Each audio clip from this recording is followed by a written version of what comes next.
Ladies and gentlemen, welcome to another episode of the Kids from It podcast. I am TJ Whitehead, powers taken, not given, joined by K, Tequila Mockingbird 13. How are you doing today, my friend? So good to be back, baby. I can dig it. So we got Bible stories this week. Got Bible right? stories. We do. So I got two of them, and they're both about King Saul in the Old Testament. So for anyone unfamiliar with King Saul, why are you watching this show? Anyone watching this show would definitely know who King Saul was. But King Saul was the first king of Israel. The Israelites were angry that they did not have a king because they were ruled by prophets. And they said, everyone else has a king. How come we can't have one? God said, fine, I'll give you a king. And he found Saul, chose Saul to be king. And this is later in Saul's career, and after Saul had pissed off God, because God told Saul to kill everyone in a village. And not only was he supposed to kill the people and the children, he was supposed to kill the animals too. And Saul decided to save some of the animals. Yeah, I was gonna say, wasn't he like, wait a minute, not the animals, like fuck these people, but I'm gonna keep some of these animals. Yeah. He saved some of the animals, and Samuel came and said, hey, didn't God tell you to massacre the animals? And he says, well, we could keep the animals and maybe we could sacrifice them to God.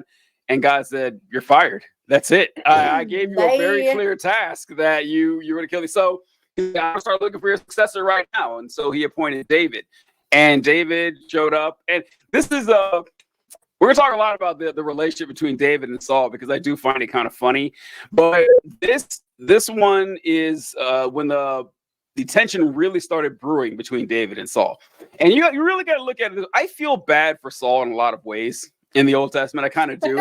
Because you got to think about it. Like, Saul's busy being king and everything. Then this fucking kid shows up, this guy, and you're nice to him. He says, hey, I want to fight Goliath. And Saul says, okay, well, hey, I got my armor here. You can use the armor. David's like, this armor's too big. It's just not going to fit. Fuck the armor. I'm not wearing it. So I was like, okay, fine. I try to keep you alive, man.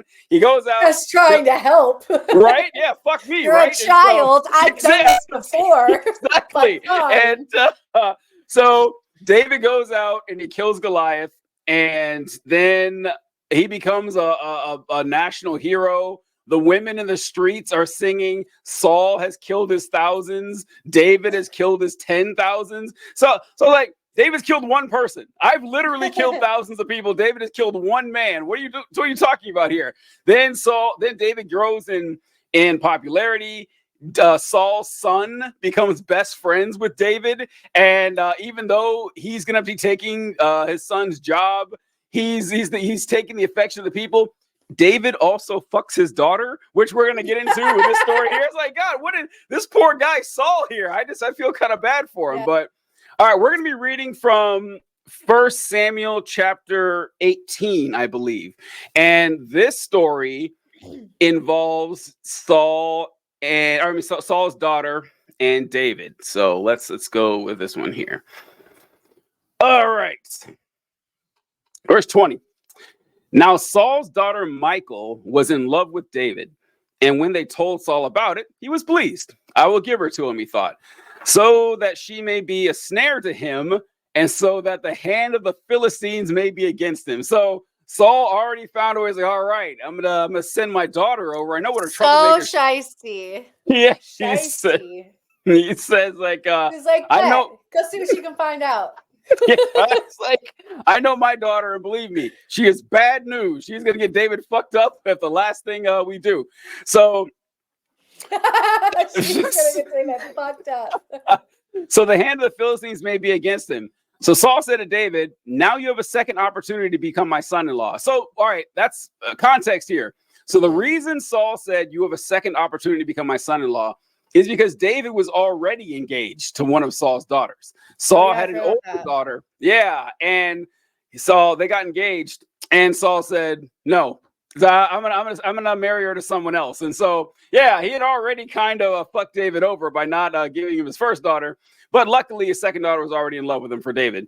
Then Saul ordered his attendants, speak to David privately and say, look, the king likes you, and his servants all love you.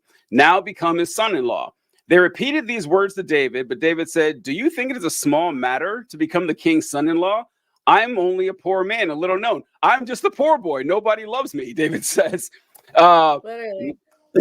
When Saul's servants told him what David had said, Saul replied, "Say to David, the king wants no other price for the bride than 100 Philistine foreskins to take revenge on his enemies." Saul's plan was to have David fall by the hands of the Philistines.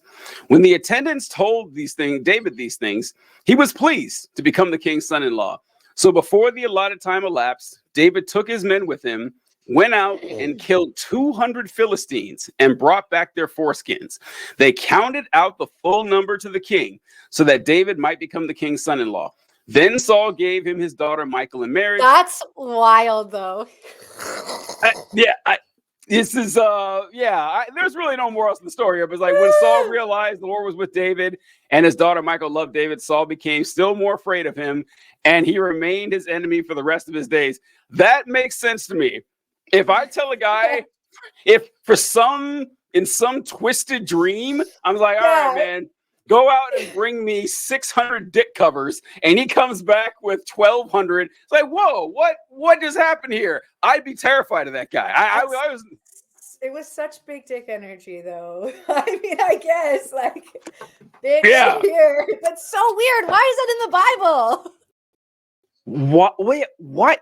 So you know, it seems like, why did he ask for the foreskins in the first place? To begin with, yeah, where did it come from? Why was that a thing? Yeah, because I'm thinking, I mean, I get the symbolism. You have the follower of the Jewish faith, and then the uncircumcised Philistines. So they're guaranteed to have them.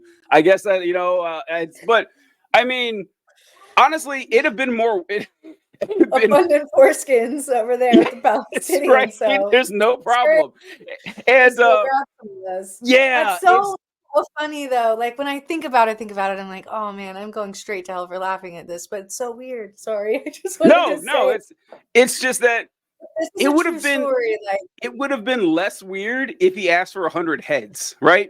It'd have been less weird, I think. Like it would have and honestly, and it would have probably been faster. Like you wouldn't have to remove pants, like no, but I don't know. Yeah, no, really. I mean, just like this meant like I would assume they had to kill all of these men to get their foreskins.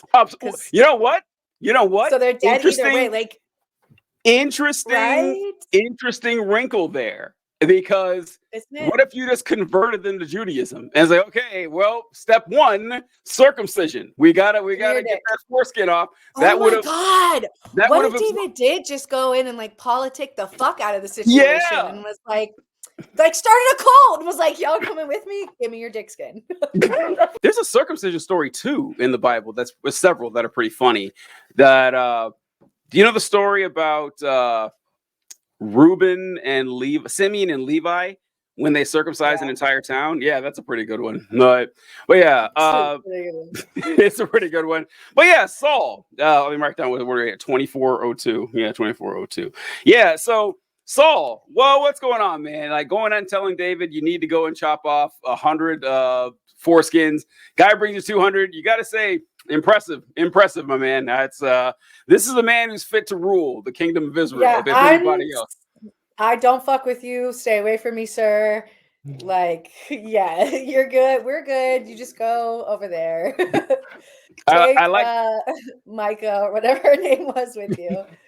I like that the Bible mentions that Saul was afraid of David after that, because I would be too. I would be afraid of that man. I wouldn't. That Saul is one probably just. It was just down from there. It is so. Yeah, you know what Yes, I'm Saul, man. I mean, his whole thing was really sad. Actually, now it that I'm is thinking kind of about tragic. it. You know what? I'm actually going to go to the first part of the story. Oh shit! It actually that I was covering before. I didn't know it was on here, but let me show you. So I was saying how the Bible is so like Lord of the Ringsy. That's all I know. It is very. I'm thinking about like all these scenes in Lord of the Rings with like a really sad king, and I'm like, is that Saul? Really sad Saul, the sad king Saul. I would.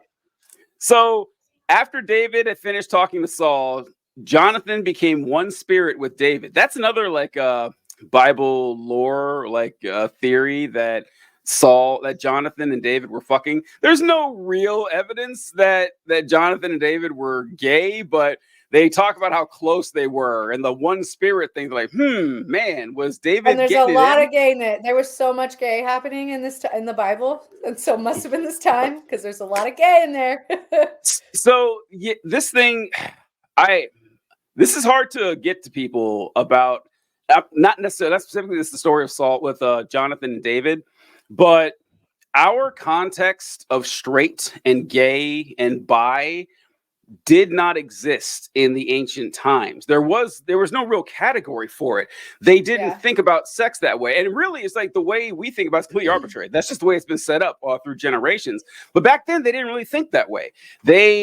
Sex was just something you did. And they were honestly a little too cavalier with who you had sex with, honestly. Like they were there, they had stuff that just was not cool. They were fucking. They were fucking. Yeah, they were. It's like you know, like the old story, like in ancient Greece, how'd you separate the men from the boys? It's with a crowbar. That's kind of like that's I mean, they would fuck anything that moved, or if it didn't move. And so a lot of it wasn't cool, but it was not categorized like we did. Yeah. So if you showed up and you talked to like Julius Caesar or something, and you told him, "Oh, hey, nice to meet you, Julius. My name's TJ, and I'm a heterosexual." And they're like, "Wait, what? What heterosexual? What does that mean?" "Oh, well, I'm a man, so I only have sex with women. I can't have sex with men because that's a sin." He'd be like, What the fuck are you talking about? You can't have sex with men. Why not? Like, what's precluding this for you? It would be just as weird as if someone walked up to you today and said, "Oh yeah, I only have sex with redheads. Having sex with anyone else is a sin. That's just not something I can't do." It would confuse you. You're like, why are you setting this arbitrary line? But that's so great though. Yeah, that's just how they set it up back then. And they did have rules with sexuality because, like, the Bible does say that man cannot have sex with man. It's an abomination with God. If a man lies with a man as with a woman, it is an abomination to God. That is in the Bible. However, the way that's set up, it wasn't necessarily to outright ban homosexuality for, God, it's hard to explain. The reason that rule was there for them was they did have rules in who was doing the penetrating. That's really what it came down to. That it was to protect a high status, like Julius Caesar would have had sex with men, but he would have never been penetrated because that would have been against the social class because he's the higher authority figure. So he's not to be penetrated. He can penetrate who he pleases. So it's more of like a class thing than it is. Sexual thing, honestly. Yeah. It's like a high status male is not to be inserted under any circumstances. And so when that's what the Bible is talking about there, that high status male is not to be inserted by anyone, or lower status male or anyone else.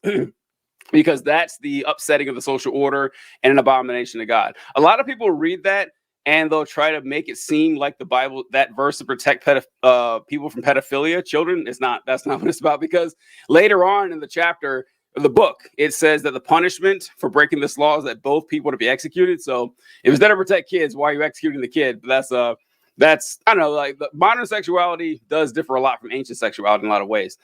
So David, and he loved Jonathan as himself. From that day, Saul kept David with him and did not let him return home to his family. And Jonathan made a covenant with David because he loved him as himself. Jonathan took off the robe he was wearing and gave it to David. It's not you boys are not beating the allegations here. All right. Jonathan took off the robe he was wearing, gave it to David along with his tunic and his sword, his bow, and his belt. Whatever mission Saul went on, David was so successful that Saul gave him a high rank in the army. This pleased all the troops and Saul's officers as well. And Saul was afraid of David because the Lord was with David, departed from Saul. So he sent him away, gave him command over 1,000 men. David led troops in campaigns. Everything he did was a success. When Saul saw how successful he was afraid of him. But all Israel and Judah loved David because he led their campaigns.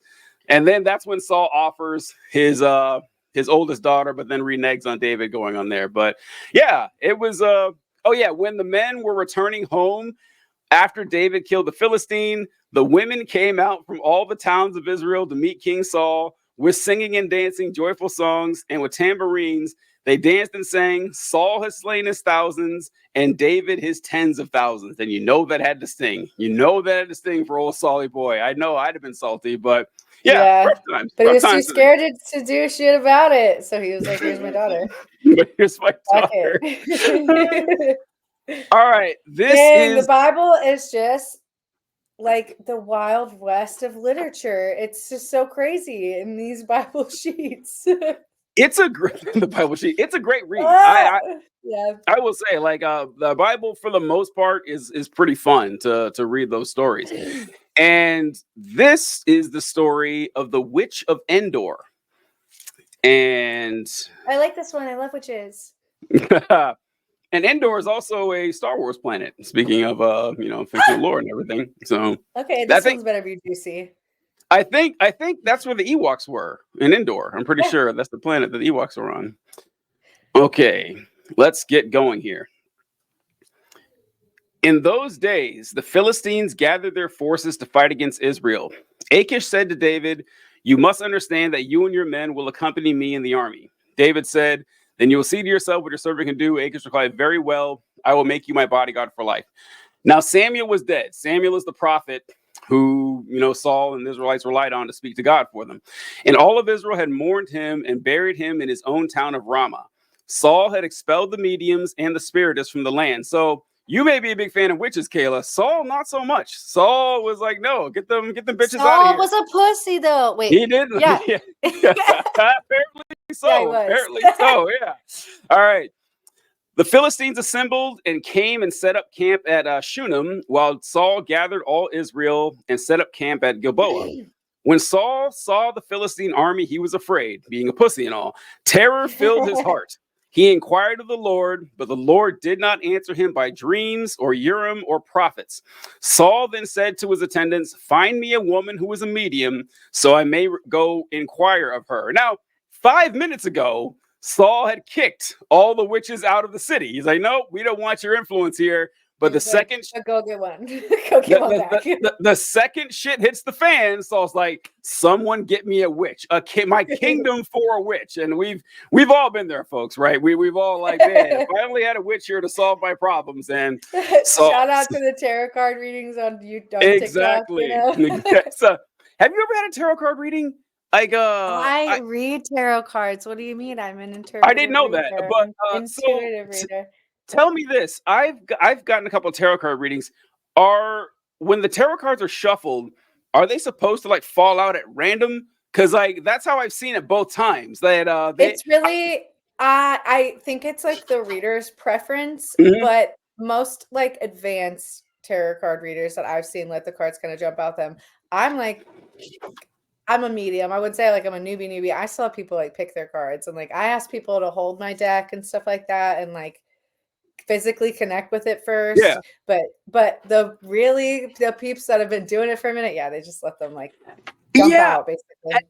When I first saw it, I thought she was just a shitty shuffler. I was like, God, she's terrible at this. The cards are all uneven, they're flying and shit every time. And then years later, I went to another one. I was like, oh, this must be a thing. This must be like how they actually. There's no way two people are this bad at shuffling work with cards all day. Because it's all about like you're not supposed to be picking cards at all. Like the cards are supposed to come out. Yeah, like the spirits do it for you or something, right? It's not really spirits. Well, I guess it depends on like who is also doing your reading. Like for me, I don't really know how to explain it, but energies, like forces, like the force around you. And like it also, there's different kinds of readings. Like you can read, past, present, future. You can ask it yes or no questions. You can do like full readings, which is probably sounds like what you had, which is like a full circle of cards. So it really just depends. Like you can do tarot however you want, but I will tell you that as long as I've been into tarot, I've never had one miss. I've never had a real like serious tarot reading miss. So that's just me. All right. Learning something every day here. And he says, "Find me a woman who is a medium." So is it exclusively women? You know what? Fuck, I'm gonna get too distracted here. No. All right. So I may go inquire of her. And there is one in Endor, they said. So Saul disguised himself, putting on other clothes, and at night he and two men went to the woman. Consult a spirit for me, he said, and bring up the one that I name. The woman said, surely you know what Saul has done. Remember, the woman doesn't know who this is. So the woman, this is just some guy. He's wearing a disguise. So the woman says, surely you know what Saul has done. He has cut off the mediums and spirits from the land. Why have you set up a trap for my life to bring me to my death? Saul swore by the Lord and said, as surely as the Lord lives, you will not be punished for this. Then the woman says, whom shall I bring up for you? Bring up Samuel, he said. When the woman saw Samuel, she cried out at the top of her voice and said to Saul, why have you deceived me? You are Saul. So Saul comes in dressed as another dude and says, hey, I need you to pull up a ghost. She pulls up the ghost, recognizes the ghost as Samuel. And it's like, why would this random stranger want to talk to him? Oh my God, this is the king. The king is in my house. He set up a trap to execute me. By the way, according to the Bible, you can pull up a ghost. According to the Bible, that's apparently a thing. You can just resurrect a ghost from the dead, which I don't. This is the only time this is mentioned in the Bible. Like no other time do you see a human being just pulling up someone's ghost like that. And let me get back over here. The king said to her, don't be afraid. What do you see? The woman said, I see a ghostly figure coming up out of the earth. What does he look like? He asked. An old man wearing a robe is coming up. Then Saul knew it was Samuel, and he bowed down and prostrated himself with his face to the ground. Only Samuel, one old man on the menu. It must be. It must be Samuel. You said old and in a robe like all these other motherfuckers? That's my boy Samuel. What's up? Also, confirmation, there are clothes in the afterlife. I don't know why. I don't know why you would need them. God's not into nudity, so. Yeah. It's so then Saul knew it was Samuel because he wore a robe, obviously, and he bowed down and prostrated himself with his face to the ground. Samuel said to Saul, why have you disturbed me by bringing me up? I am in great distress, Saul said. The Philistines are fighting against me, and God has departed from me. He no longer answers me either by prophets or by dreams. So I have called on you to tell me what to do. Saul said, why do you consult me now that the Lord has departed from you and become your enemy? The Lord has done what he predicted through me. The Lord has torn the kingdom out of your hands and given it to one of your neighbors, to David. You know him, right? Because you did not obey the Lord or carry out his fierce wrath against the Amalekites that the Lord has done with you today.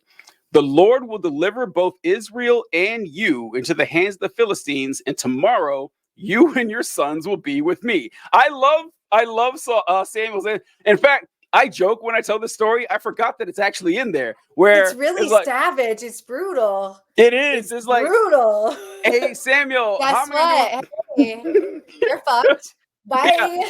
Samuel, how am I going to do in this battle? Well, I'll be seeing you real soon. I'll put it that way, Saul. That's how this battle's going to go for you. Yeah, that is really savage right there. And it's not even like he was like, yo, dude, get out of here.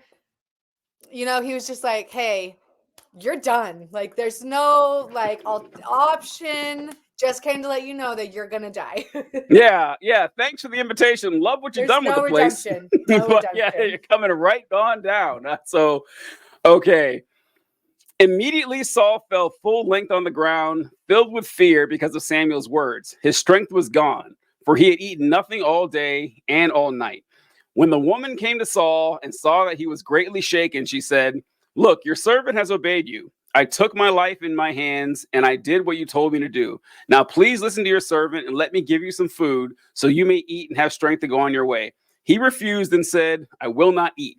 But his men joined the woman in urging him, and he listened to them. He got up from the ground and sat on the couch. So wait, hold on. Pause the show. He exiled this medium, brought her ass back, and now he mentally fell apart in her home and refused to eat. And now his boys had to come get him. So this is how it ends right here. This is the very end of the story. And yeah, his men joined the woman in urging him, and he listened to them. He got up from the ground and sat on the couch. The woman Bring me my flowers. The woman had a fatted calf at the house, which she butchered at once. She took some flour, kneaded it. She was like, I don't give a fuck. Bring me a cow. I will kill this cow. Just get this man off my fucking couch. If you boys don't get this shit going, somebody turn on the stove. I want him out. She took some flour, kneaded it, and baked bread without yeast. Then she set it before Saul and his men, and they ate. We don't need yeast. Keep cooking. she said it before Saul and his men, and they ate. That same night, they got up and left. So Saul went to talk to Samuel, his old buddy. Samuel said, "You're gonna die. Nice to see you." Has a mental breakdown, and then enjoys a home cooked meal, and is just sent along on his way. This poor medium. She was probably like, well, when he left, she was probably like, "What?" Imagine telling all your witch friends. Going back to the coven and be like, "Bet you bitches thought I died, but guess what? I didn't. Let me tell you." Guess who I just performed a service for? It was for the king, and he even stayed for dinner. And he was no, she wasn't polite. When she got back to the witches, she was like, "This motherfucker threw a whole ass spit. I had to conjure some shit up in the cauldron. No yeast. I didn't have any yeast. I had to put all that down. His boys were there seasoning the cauldron, and that's what it took to get him out." And her girls the whole time were like, "Bitch." It is so great, like the detail of that story. That Saul falls apart. Because the story could have ended there. The story easily could have ended with Samuel giving him the bad news. Saved a little bit of his pride, but when God was like whispering the Bible, he was like, no, end him, finish him. We're gonna assassinate Saul's character and then assassinate Saul, the actual man, the next day. We're gonna make him go out like a bitch. This guy is gonna be crying on the floor of a stranger's house who he begged to. He's gonna be as low as he can going into this battle. He's gonna refuse. He's going to refuse food like a toddler. He's going to have to be talked into eating by his boys. And this lady, she's like, "Fine, I'll make some food for you." I can't believe she called his friends. Can you imagine being a witch in like before the phones, before everything, and having to go up? And it's not really even his boys, it's a soldier. So imagine like tapping this dude on the shoulder and be like, "Hey, so look. You guys gotta do something. Looking for your man. I've got some good news and some bad news. Good news is he's alive. Bad news is you need to get the fuck off my couch." She literally went and said, "Come get your mans." Like literally, what happened here? It's like, yeah, that had to be so terrifying. No, I love it. Oh man, good for her. That one was a really good one. That's my favorite one. I'm gonna remember that line that you said from now on. I didn't even have any yeast. There was none. No yeast to be found anywhere. And I just do imagine. So the verse said that Saul collapsed because he was tired because he hasn't eaten all day and he didn't eat the night before. He refused to eat. That's what it sounded like to me. Well, yeah. Well, he collapsed, and then it said he hadn't eaten all night and all day. Because it makes that's why he collapsed. I think he collapsed because he just found out he was going to die. That's I think anyone would collapse hearing that news. But then it's like, "Hey man, you should eat." No, I'm not gonna eat. Not till God changes his mind and sends another ghost. Send me someone else, Almighty. Send me a different ghost. I want my second and third. I want President Pass. This story I would bring up a lot because when we grew up with the IFB move and everything, we were taught that witches weren't real. That that they didn't exist, or it was kind of a weird gray area. There is like so much record of witchcraft in the Bible.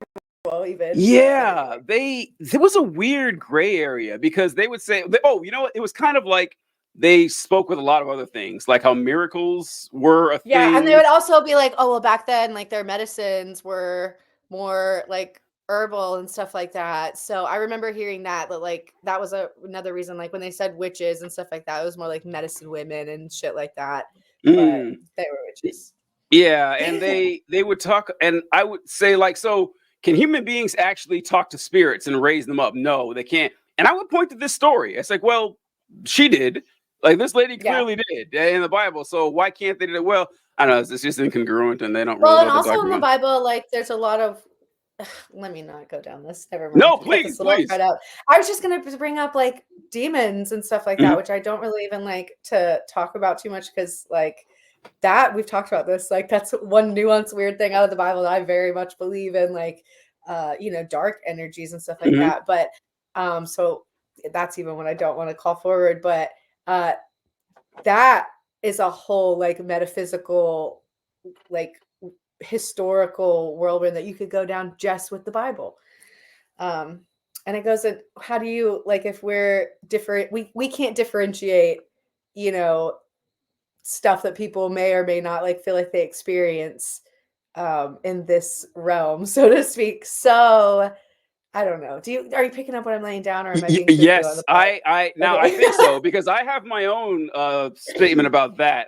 Let me know if I'm way off base here, because I speak about this whenever people say that if they've gotten special revelation from God, that God has spoken to them, God has told them what to do. I know what you're saying. Yes.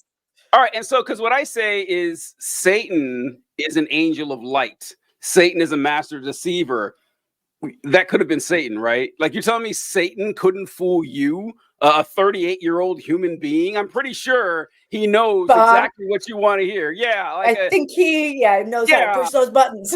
Exactly. He knows exactly what you're looking for. You were not the first person he's dealt with, okay? It's not his first rodeo, so to speak. Yeah, the man's an archangel, okay? He's essentially all powerful compared to you. You don't think it'd be hard for him to trick you? How do you know you weren't talking to Satan? They don't know. They don't. And so that's was that what you were getting at? And I always wonder too, like, how many of those are left out of the Bible too? Like, we have so few of those types of stories. Not so few. There's enough that it's in there, but like, you wonder, you know, let's like say hypothetically that we believed that the Bible was like, you know, that would be a dark rabbit hole, is my point. Like, I don't think it's a healthy thing. I don't know how we got from witches to ghosts to this. So I'm sorry that I really just started to drag us down there, but I think it's a great question, honestly, because it has been, because if Satan can fool you, right, which we all think he can, right? He fooled the second human who ever existed, okay? So I think he can fool the rest of us. I don't think if she couldn't figure it out, I don't think we could either. And how do we know any of the authors of the books of the Bible weren't fooled too? Like, you just don't, right? I mean, or the people who picked the Bible. Yeah, the people who picked the 66 books. How do we know they weren't fooled? I don't know. It's like at some point you've got to demonstrate to me some sort of mechanism to determine whether or not someone is fooled by a demon or not. I've yet to see it. I've yet to see it in one way or the other. So yeah, if I'm gonna grant that demons can do this, I'm gonna guess they're doing it all the time, and that no one really knows what's going on. Which is even a more ominous thought. But you're probably Look, I don't know. I don't know. But all right, those are two stories. And that was all like hypothetical, because I really don't feel like I just want to say that I don't spend a lot of time like, oh my God, like there's we aren't experts. We aren't experts in demonology. Yeah, and this still falls in the same box as old Saul, and it is spread back there for me. And like, just goofy. But anyway, I do love it. All right, is it my turn to give you this little spiel now? Do we want to do it? Do we want to do that or the CEO story first? Which one do you want to do first? The CEO story? The plastics company where the 6 people died. Oh, why don't we just do that? And let me just like take a little moment to tell our listeners where I live and why we're telling the story. But then so you want to share and then next time we record and when Kai or Carla are back with us, then because I want to share stuff with them too. But anyway, I've usually am pretty coy about, you know, where I live on the podcast for obvious reasons, but we're just going to tell you, friends, that I live in Asheville, like a surrounding area of Asheville. So we just had like an apocalypse here less than a month ago, and it's already like we've had our 15 minutes in the news and like kind of back to just it being us again, like it was before we had cell phone service and all that stuff. Feels like, anyway. I'm not saying that we don't still have like support system out here, but yeah. So just as you're listening to this podcast, I just want to take a moment to remind you of the people of Western North Carolina, Eastern Tennessee, like rural areas are still, and Asheville is still like recovering from this. And I can't wait to tell you guys about the shit I've been doing, because I've been out in Marshall, working at the downtown Marshall hub, like suiting people up well, I'm not suiting people up, but I'm working with this organization, Nanostead, where like just regular people that are coming in and volunteering to go muck like kind of toxic mud. We're still waiting on full results. And doing what? Cutting toxic mud? Mucking, like the French Broad River like completely went through the middle of this downtown essentially in Marshall, and so it's full of the sewage had come up and like different chemicals, like all kinds of stuff. I mean, we don't even know, mixed into the debris. And so first things first, and they've been out there doing this for a few weeks now, is like just shit, people going out and shoveling up this like toxic mud essentially. And it's kind of starting to move into the next phase of recovery. But what we're doing out there at the particular hub that I volunteer out is like suit people up in PPE equipment, protective, gear, suits, respirator masks, and then decontaminating them when they come back. And that has kind of grown, it definitely has grown into a foundation. So I can't wait to share more details about that, but I just wanted to remind everyone about what has happened out here. And it's still going to be so long and wild before we're like back to normal. It should still be in the news, like you should still be hearing about this. And since you're not, you're going to hear about it on the Kids From It podcast. But anyway, yes, I want to hear about this because that you were saying it was speaking of the toxic mud, right? Yeah. Well, I want to ask, are there any places people can go to help donate to any of the causes or anything like that, or ways that yeah, for Marshall in particular, which is where I'm at helping, you can visit marshallrelief.org. Let me double check this actually. And there's a whole bunch of resources from that site. You can also follow Downtown Marshall Hub on Instagram or Nanostead. Just search those up on Instagram. Kayla has been at this for weeks now. I always see like the pictures and the stuff that you've been going through, and you've been like, how often are you out there? Like, how many days a week? Because it seems like all the time. It's been like a full-time job, like 5 days a week. But in the first few weeks, like I don't know, I feel like it was definitely 6 or I don't know that I've done 7 days at all yet, but at least like 6 days a week.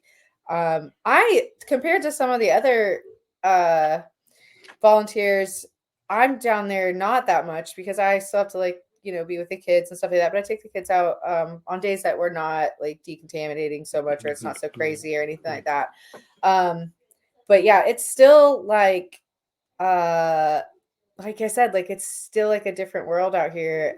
I see like some stuff circulating where it's like, hey, just a reminder that literally like the earth moved under some affected areas. The rivers are in different places, adjusted, and it's like a bomb was dropped on an area like you want to think like the size of the state of Massachusetts. And it wasn't just Asheville, it was all these like really little rural communities too. And when I first went out and started like looking for ways to help,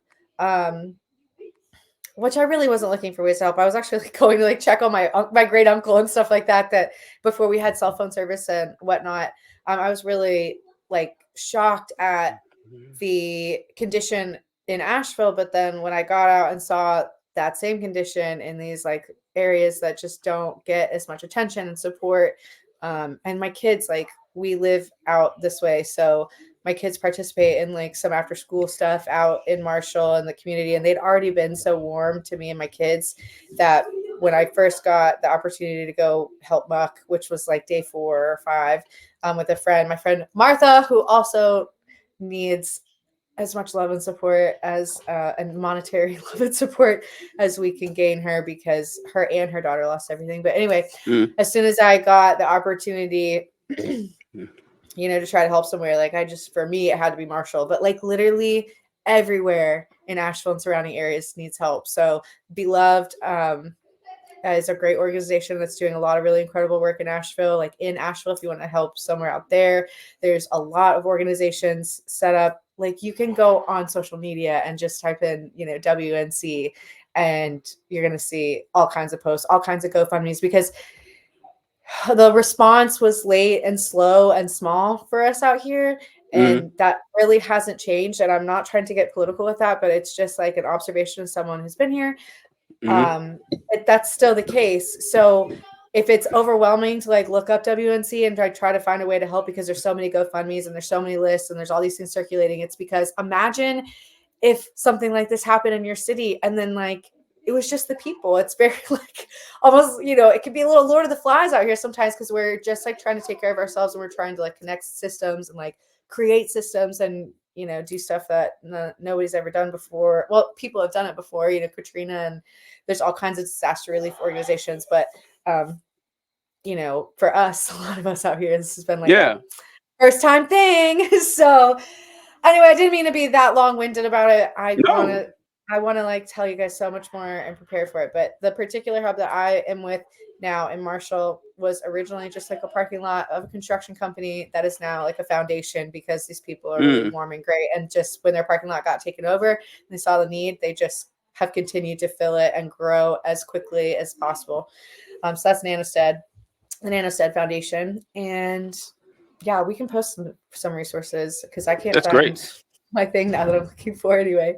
Oh, that's all right. I love it. I love it. I got to see yeah, that. Tell me about what happened in the water. Yeah. So there was a news story I saw a few days ago. Kayla had seen it as well. And it's I don't have like an article pulled up in front of me, but the company Impact Plastics was a company in North Carolina. I can't remember the city, or maybe Tennessee, but there's a factory. And the day the hurricane hits, the CEO and the owner of the factory told the employees they still had to come into work that day. And the hurricane hit. Yeah, the hurricane hit while they were at work. And like everyone knew it was going to. And he kept them there for a while. And 5 people were confirmed dead, and 1 is assumed to be dead. And I think there are 11 people in total. And what did you hear about it, Kayla? Is that what you heard? Well, I saw the president and CEO's response or like reaction to the backlash on the internet because, and he said that he gave them the video. Like, we gave them a but do you want to play it first? And then I think everyone's gonna know what we're talking about. Yeah. So this guy, I know this guy put out a statement after the I just want to say from the bottom of my heart, fuck this guy before he starts speaking. Like I immediately hate this man on sight. And I felt that way before this. So right, like as bad as you think right now, this is one of the worst responses I have ever seen. Oh God. Harold O'Connor, founder and president of Impact Plastics in Erwin, Tennessee. Due to death threats against me and my family, and to reduce the stress on local law enforcement that now needs to be focused on recovery operations, I'm with you by this video. The flood of September 27th took from our Impact Plastics family some great employees. One was a personal friend of more than 30 years of working together. We are heartbroken, as you are, about our loss, and will keep those who have now passed in our hearts forever. Following that day, I ordered an immediate review of the events and the timeline of what occurred that morning, beginning as soon as the last surviving employees and a count of those who are missing were addressed. With help from the National Guard, we were able to help secure the rescue 5 of our employees by helicopter. Today, we share that preliminary report with the public. The findings are that employees were told to leave the plant at least 45 minutes before the gigantic force of the flood hit the industrial park. There was time to escape. Employees were not told at any time that they would be fired if they left the plant. After checking to make sure everyone was out of our plant. That was clearly the culture. If you had 5 people still that like I just think you don't have to say it. If you've already created a culture in your workplace that like if you leave or if you like abandon product and stuff like that and you cost the company money, you don't have to say that shit. That's why these people were probably waiting or rushing around trying to make sure that they closed the store or secured this thing or grabbed this project or whatever the fuck else. The word 45 minutes was not it was not enough time for anybody to get safe. And let me just tell you, like, it did happen fast. It changed really quickly, but people in this, I mean, employers were being notified by like people in these retail locations, these plants. And I'm saying this, like, I know there had to be people there, like telling them hours and hours in advance, look, we have to get out of here. Like it was spreading, the news around Asheville wasn't spreading obviously like fast enough, but like, there's just no excuse for them to not have been like, as a company, to be like, shut it down, go home. At least 2 hours before that. At least 2 hours. Like or don't work that day. Or don't like all that day. Yeah, like what was so goddamn important that you needed those 5 hours but during I was the hurricane? At work that day. Jesus, yeah, that's insane. These people were like right by a river too. That's what really did them in, if I remember correctly. And I wrote that down too. The won't be fired in all quotes. You don't need to say it. You don't. We've all had jobs, right? We're all adults here. Yeah. No one needs to tell you will be fired if you leave. That does not have to be uttered. It's kind of understood. And I also wrote down the 45 minutes thing. I would have been embarrassed to say that out loud. Embarrassed to say that. You can't catch anywhere in 45 minutes in Asheville in like ideal like circumstances. We have so much traffic. It's fucking Asheville. And everything by the river is like that. I mean, you're not getting anywhere in 45 minutes. And that's if the city is not panicking. And literally, like, by that point, people were rushing to safety. People were rushing out of places way too late. So that was not adequate time. Like, but not people, people were rushing from their homes at that point. Like, people should have already been home from work. And it really, like, breaks my heart. I mean, it gives me goosebumps, and we've talked about this. Like, this is like the second or third time we've talked about it. So, yeah, I don't know. I see no excuse for it at all. It's just like whatever the reason you had them working that, it couldn't possibly have been worth it, and he's being rightfully dragged for saying this up. Also, I wrote down that whenever you have a corporation that says we are a family here, you're getting fucked over. That is first. Stop! It's so toxic, and I hear that in interviews. I'm like, nope, bye. Shut up. No, yeah, like, we are not a family. I'm done interviewing you. Yeah, this is the transaction that benefits both of us in some way. The employer wants the labor to make money. The employee wants the job to pay their bills and to eat. That's what's going on here. We aren't friends, let alone family, okay? And I'm sorry he lost a friend of over 30 years, he said. If I'm even to believe him, honestly, I don't know why I should at this point, congratulations, you got your friend killed too, if that's the case. That's what is living on in your heart's going to do for these 5 people. And I'm sorry, like, I felt like he had like a little bit of pride in his voice when he was like, we were able to rescue 5 of these bodies. Well, hey, let's take a moment to like acknowledge the elephant in the room, that there's one that you haven't. And I'm not saying that like, well, it is obviously his fault, but it is 100%. Yeah. Like, acknowledge that. Like, really, it's great. I will, like, cool. You were able to we should have all of them alive, number 1. And number 2, like, let's put a greater emphasis on what we didn't do there, because what you didn't do is something huge that you caused to begin with. Like, there's a 6th person that's on our very, very, very long and underreported, still missing list. So I want to talk about that, actually, about him being at fault.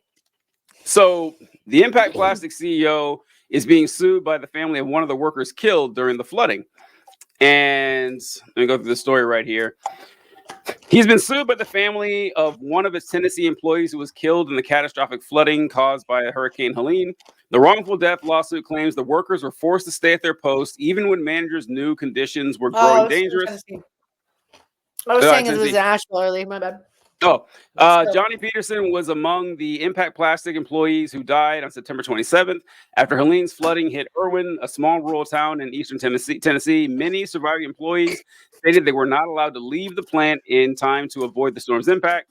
Instead, it wasn't until water had flooded the plant's parking lot and the power went out that managers sent workers home. While most businesses in the area shut down to protect their employees, Impact Plastics and Mr. O'Connor chose profit. The raging water swept 11 people away, and only 5 were rescued.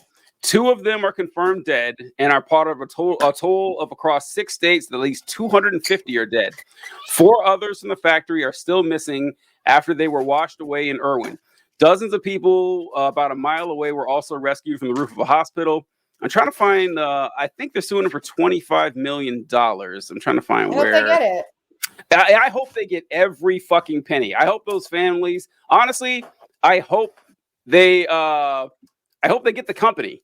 I hope that they just break apart the company. Yeah, and give it to the.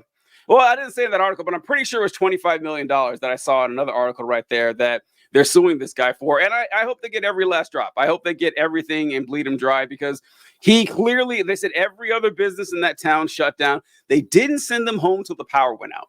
Didn't even send them on the power. The parking lot was flooded. Electricity was gone. Literally could not make them, continue profitable exercises or whatever they were doing. Then they were like, fine, go home.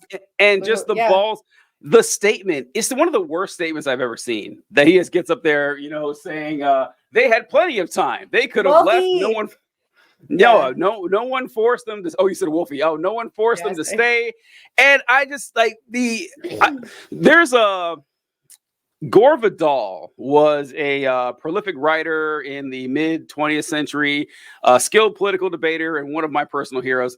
And he was I'm carrying on his legacy. He'd be very proud of me, I'm sure. But Gore Vidal. Hold on, I'm putting a pin in that. See, I'm about Dante's Inferno before we close out. I'm gonna bring that up about Dante. But Gore Vidal he's related to Al Gore in some way. He's also he was the son of a senator. His dad was a senator for many years in the United States Congress, and his dad was blind. Anyway, he comes from a very wealthy, rich, and powerful family, and he was friends with Jackie Kennedy before she was married to John F. Kennedy. And so through her, he got to know the Kennedys really well, and he's been around wealthy families his whole life. And he would talk about how wealthy people are like something other than human. Like, having all that money kind of detaches you from the human experience. You begin to literally only think about the money. You lose your empathy. You lose your association with other people. And you even, you ever read like stories of, the medieval days, and the king will die and his kids will start killing each other to get the crown? I remember reading that. It's like, why? I mean, you're already rich and powerful either way. Like, are you that? I would have been the sibling that would be like, I'm just trying to fuck around over here. It's fine. I'm having a pretty good time as the number 3 guy over here. Don't need to kill me. I'm gonna be the funny one. It's just like I have everything taken care of either way.